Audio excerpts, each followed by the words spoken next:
Pronto. Vamos lá? Olá, tudo bem? Vamos aqui a mais um Papo com Torquato. Hoje, 13h27 do dia 1º de dezembro. Começamos o último mês do ano.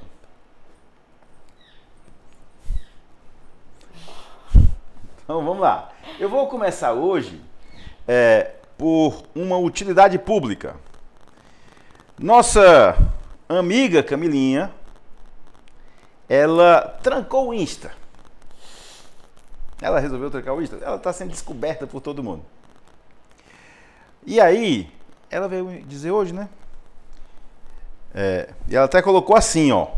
Quando ela disse que ia... Eu coloquei lá uma outra foto das pessoas descobrindo ela. Aí ela, peraí. Eu desisto. Eu desisto. De novo. Eu desisto. Eu desisto. Eu desisto. Aí ela me disse que... Não, eu vou trancar meu Insta, é só por um tempo. Depois, quando elas esquecerem, aí depois eu volto. Porque eu quero colocar um vídeo. E ela me mostrou o vídeo. E eu disse, sabe, Camilinha? É melhor tu deixar trancado mesmo. Porque o vídeo, ele não é republicano. Era o vídeo, né? Ela tomando todas com a musicazinha. História pra bebê, história pra bebê. Alguma coisa dessa natureza aí. Então, não busquem por enquanto. A Camilinha deixa ela esquecer um pouco. Deixa ela pôr esse vídeo aí dela. Não republicano. E depois a gente segue ela. É assim, né? A segunda coisa são as coisas boas, muito boas da vida. E apesar de não ter muito a ver com o que eu vou falar hoje, mas já, de uma certa forma tem. Olha só que coisinha linda, ó. Por isso que eu já tenho um pouco a ver, ó. Olha aqui, ó. É assim, ó. Papai é meu. Meu papai é meu. O papai é meu amor. Meu papai é amor. É o amor da mamãe. Amor da Maria. É da mamãe. Da Maria. O papai é meu. É meu. E amo papai. Nossa Senhora. Sensacional, não? Sensacional. Então, hoje, nesse momento, a gente está nessa coisa de... o papai é meu, da Camila, minha mulher. O papai é meu, enfim. E eu... Ei, filhota! Beijo do papai, Maria. Tu marca a Camila, né? Mas se bem que ela vê, mas... filha Camila, para tu mostrar para Maria. Vamos para ciência? Acabou? Vamos para ciência? Gente, eu fiquei de começar uma conversa com vocês sobre transferência embrionária e nos próximos 2 ou 3 dias eu vou tirando dúvidas. Vai ter aquela sessão final de dúvidas, mas na medida que a gente for falando, a gente vai tirando muitas dúvidas, que a gente for falando um pouco dessa apresentação. Então, eu vou começar hoje, mas não termina hoje, porque realmente é muita coisa, muitas pequenas coisas e pequenas que têm grandes impactos, né? E eu sempre tentando prometer aqui para vocês trazer uma informação muito boa. Eu estou trazendo... Pode mostrar?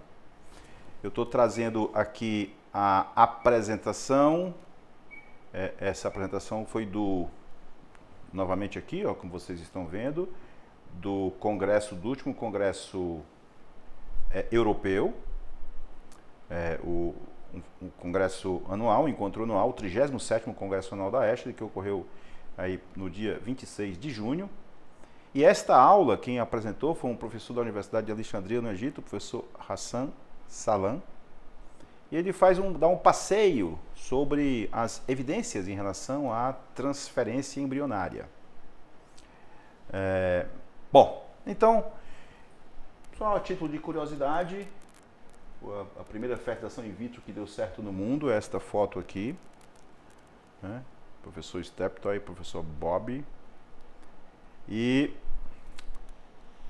hoje nós temos algo em torno de 8 milhões de crianças nascidas no mundo. Começou em 1978, 25 de julho de 1978.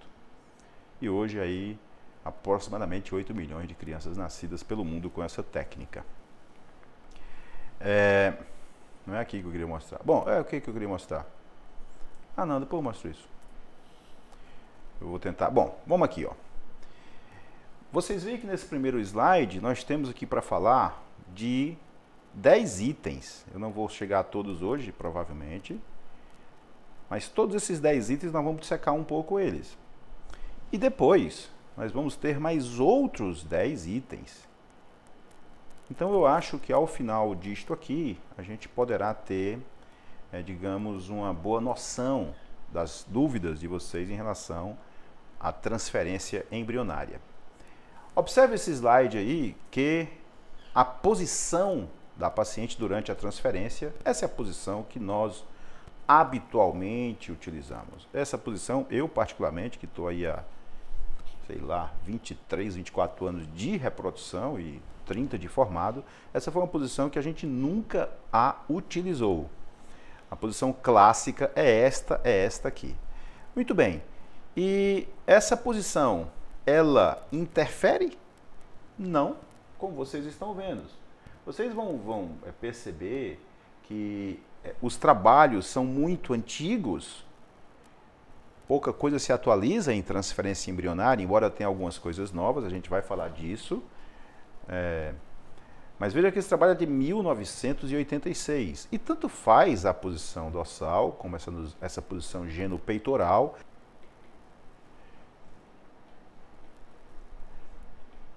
Bom, então, tanto faz a posição dorsal ou a posição genopeitoral, você observa que as taxas de gravidezes não foram diferentes de forma significativa. Foi algo muito parecido, trabalhos novamente bastante antigos, mas o fato é que a posição que nós realmente utilizamos é esta aqui, que vocês, obviamente, quem já passou por esse processo sabe do que eu estou falando. Nós não utilizamos essa posição de genuflexão, genopeitoral. Então, posição não importa, não há mudança em relação à taxa de gravidez. Deixar a paciente sedada ou anestesiada de forma completa, esse é o segundo item. Será se isso talvez melhore, porque a paciente não teria ansiedade do momento, a paciente não se mexeria e a gente poderia fazer uma transferência mais suave, mas o fato é que não há mudança em relação a anestesiar ou não anestesiar. Não foi significante a taxa de gravidez, pregnancy rates, não foi significativa fazendo anestesia ou não a fazendo anestesia. Algumas vezes eu confesso que eu peço para a paciente ser sedada, porque a gente percebe, algumas vezes a própria paciente pede, porque ela sabe que ela tem um nível de ansiedade muito grande.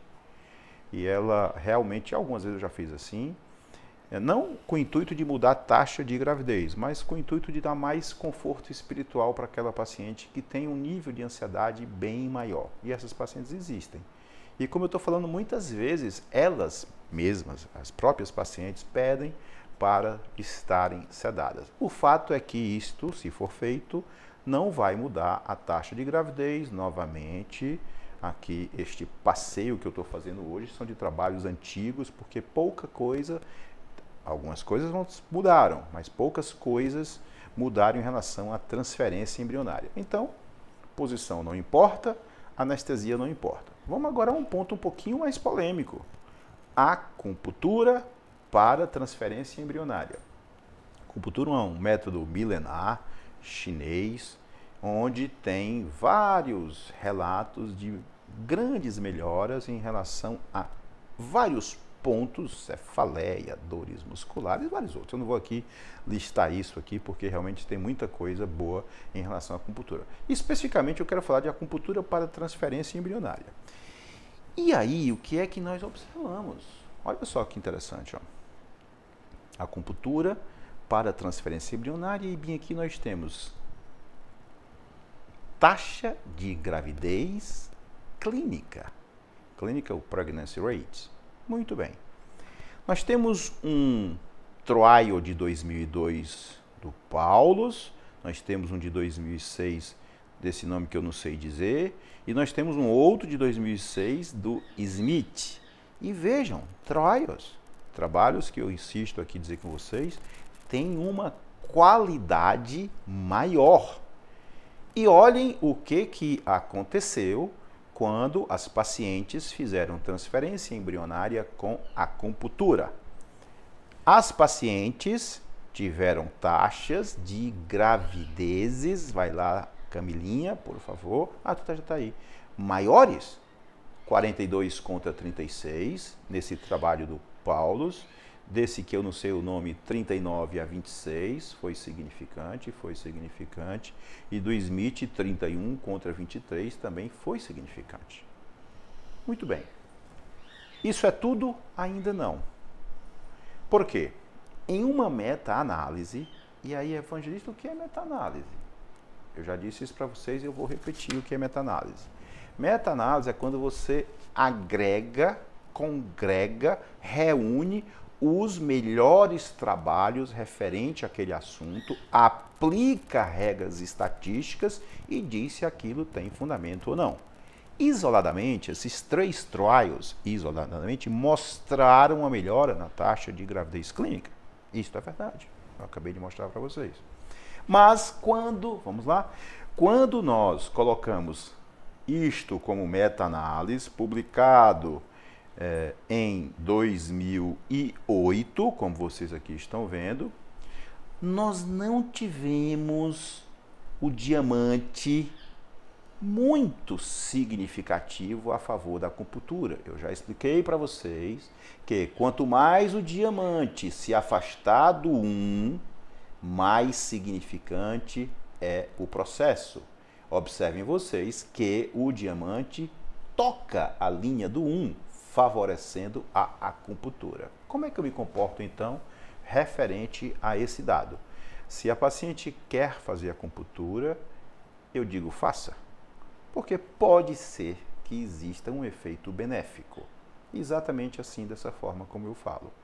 E aí eu cito exatamente o que eu estou aqui pontuando agora, com uma plateia maior para todas vocês.